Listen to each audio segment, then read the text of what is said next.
Friends.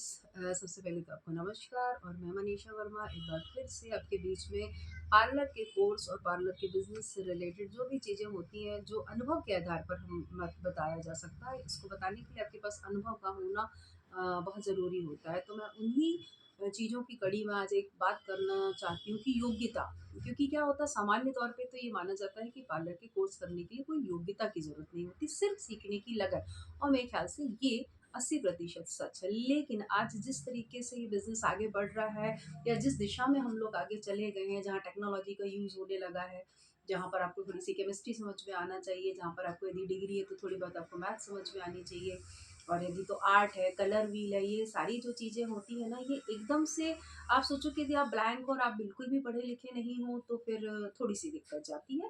तो क्यों नहीं, यदि को क्योंकि हर एक प्लेटफ़ॉर्म में तो सीखने की आजकल जो सामान्य योग्यता होती है वो मांगी जाने लगी है, तो इस बिज़नेस के अंदर क्यों इसको ऐसा रखा जाए कि इसमें योग्यता की ज़रूरत नहीं होती है। बाकी सारी जो चीज़ें होती हैं जो हर इंसान में मौजूद हो सकती हैं, सीखने की कला है और काम करना है और मेहनती होना है, क्योंकि ये बहुत मेहनत का काम है। भले इस बिज़नेस में पैसा बहुत ज़्यादा है, लेकिन ये बहुत कड़ी मेहनत का काम है। आप ब्यूटीशियन के काम को ना जैसे एक डॉक्टर घंटों खड़े होकर ऑपरेशन करता है ना आपको, तो उससे जो लाखों रुपए उसको मिलते हैं लोग उसको देखते हैं, लेकिन उसके पीछे उसका अनुभव रहता है, उसकी कड़ी मेहनत रहती है, और सबसे बड़ी बात रिस्क टेकिंग, कितनी बड़ी रिस्क लेके वहाँ पर वो खड़ा होता है।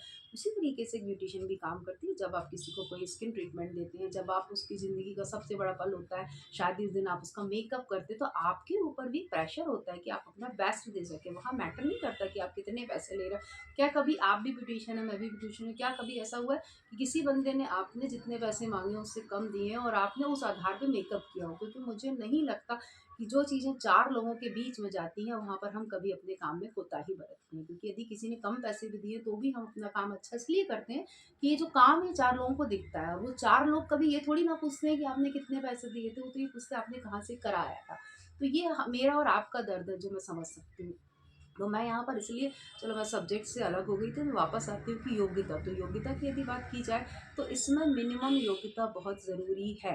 क्योंकि यदि आपको थोड़ी बहुत साइंस आती है, यदि आप 12th तक पढ़े हो, 12th तक आप साइंस सब्जेक्ट से पढ़े हो, तो मुझे लगता है कि आपके लिए बालों की जो चीज़ें होती हैं वो समझना, लाइक आपको कलर व्हील समझना, लाइक आपको रिफ्लेक्शन समझना, यदि हेयर कट में जाते हैं तो डिग्री समझना, वेरिएशन समझना, ये सब में साइंटिफिक टर्म्स यूज़ होते हैं, तो थोड़ा बहुत पढ़ा लिखा होना ज़रूरी है। तो आप जब अपनी एकेडमी के लिए स्टूडेंट्स चुनते हैं तो थोड़ी-सी कोशिश करिए कि उनमें मिनिमम क्वालिफ़िकेशन हो, एटलीस्ट वो 12th हो, उनको लिखना पढ़ना आता हो, वो टेक्नोलॉजी का यूज़ कर सकते हो। हालाँकि इंसान सब कुछ सीख सकता है यदि वो ठान लेता है। पर यदि आपको एकेडमी रन करना, तो आप एक मिनिमम क्वालिफ़िकेशन माँगिए कि इतनी योग्यता आप में पढ़ाई की होना चाहिए, एटलीस्ट आपको लिखना पढ़ना आना चाहिए, टेक्नोलॉजी का यूज़ करना आना चाहिए। और जैसे साइंस का थोड़ा बहुत नॉलेज ना हो, तो मेरा मानना है कि कुछ, यदि आपके पास कोई ऐसे स्टूडेंट आ जाते हैं कि जो साइंस बैकग्राउंड से नहीं है, तो आप कोशिश करिए कि उनके लिए एक, आप ये आपकी ड्यूटी भी होती है कि एक छोटा-सा 1 या 2 दिन का ऐसा क्लास निकालें, जहाँ पर पहले आप उनको इंट्रोड्यूस करा दो कि हम जो अगला सेशन लेने वाले हैं, हम रिबॉन्डिंग बताएँगे या बोटॉक्स बताएँगे। तो आप उनको एटलीस्ट बताइए कि भाई ये एक्टिवेटर डालेंगे हम, ये न्यूट्रलाइज़र डालेंगे, क्योंकि यदि शब्द उनको क्लियर नहीं होंगे, तो अचानक जब आप प्रैक्टिकल करोगे तो उनको चीज़ें नहीं समझ में आएँगी। तो इसीलिए मैं थ्योरी की इम्पोर्टेंस को बोलती हूँ कि यदि आपने किसी को रिबॉन्डिंग समझानी है, तो पहले 1 दिन पहले रिबॉन्डिंग पर थ्योरी क्लियर करिए। देन आप जब प्रैक्टिकल करोगे तो उनको बन जाएगा, और उसके बाद आप अपना वाइवा सेशन रख लीजिए। जब भी आप क्लासेस करते हो तो क्लासेस में योग्यता का ध्यान इसी वजह से रखना है कि फिर आपको ये मेहनत करने की ज़रूरत नहीं रह जाती हैगी। और हो सकता है कि बहुत से लोग मेरी बात से सहमत ना हों कि योग्यता की ज़रूरत नहीं होती, लेकिन मिनिमम क्वालिफ़िकेशन यदि आपके पास है, और यदि आप बहुत क्वालिफ़ाइड हो, तब तो बहुत ज़्यादा संभावना है कि आप इसके कुछ सेगमेंट ऐसे हैं जिसमें बहुत दूर तक जा सकते हैं।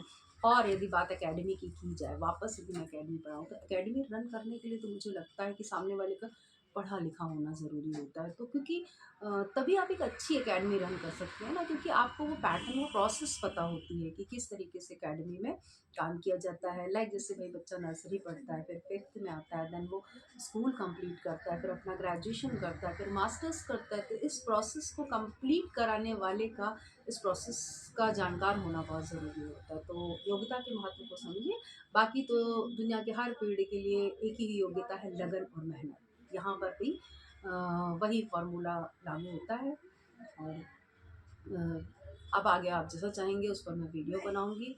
और योग्यता को कभी भी डिनाई मत करिए। वो एक ऐसी चीज़ है कि यदि आपने ऐसा और सबसे बड़ी बात है, इंटरेस्ट चेक करना भी बहुत इंपॉर्टेंट होता है। यदि आपने इंटरेस्ट चेक कर लिया है सामने वाले का कि उसमें इंटरेस्ट है, वो इंटरेस्ट से आ रहा है, तो फिर ये मान के चलिए कि आपका स्टूडेंट आगे जाएगा। बट कोशिश करिए कि उसमें मिनिमम योग्यता हो।